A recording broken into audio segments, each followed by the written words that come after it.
లేదు సార్ ఈరోజు రెగ్యులర్గా ఇలాగే సాధన చేస్తూ ఉంటే ఇంకా ఏదైనా సాధించవచ్చు, ఏమైనా చేయొచ్చు సార్ మీ ఆధ్వర్యంలో అని నాకు అనిపిస్తుంది సార్.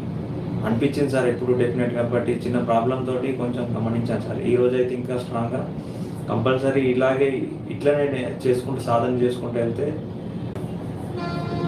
Thank you sir. కాబట్టి నువ్వైనా నేను చూసింది అది అర్థం చేసుకోవాలి, నాలెడ్జ్ రావాలి. నీకు ప్రాబ్లం అనాహత వలన మొదలైంది, అనాహత దగ్గరలో మొదలైంది కాబట్టి ఈ ప్రాసెస్ మొత్తం లాస్ట్కి అనాహత ప్రధానంగా ఎండ్ అయింది. ఆ శ్వాసలు భావనా శక్తి అనాహతలోకి తీసుకెళ్ళేట్టుగా మూలాధారం చేసిన, సహస్రారం చేసిన, విశ్వనం చేసిన కొన్నిసార్లు చేసిన తర్వాత లాస్ట్కి అనాహతని స్ప్రెడ్ చేసే విధానం జరిగింది. అందువల్ల అది నీకు పని చేసింది. అది అలా నీ ప్రయత్నం తర్వాత నేను హీలింగ్ చేసేది ఈ మొత్తం బాడీలో మార్పు వచ్చి పనిచేసింది. వేరే